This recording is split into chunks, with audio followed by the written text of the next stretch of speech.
How to use WhatsApp Business API. Hi everybody, welcome back to our channel. In this guide, I'm going to show you the procedure to use WhatsApp Business API. Now, WhatsApp Business API, known as a business platform, you must first understand that it's an interface for developer and large business to sales communication rather than a standalone app you download. So, you could do it by a WhatsApp Cloud API. You could host by or hosted by Meta, best for developer who wants to build their own custom integrations. Now, the third-party platform like Tualo, Snitch, and best for business reading a ready-made dashboard and no-coded tool as well. You could simply register as a Meta developer. Just go to Meta for developer and just create your account.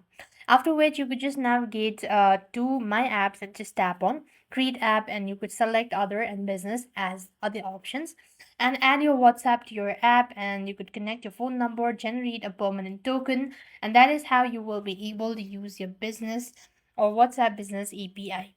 With that, we've completed our steps. Thank you for watching. See you in the next video.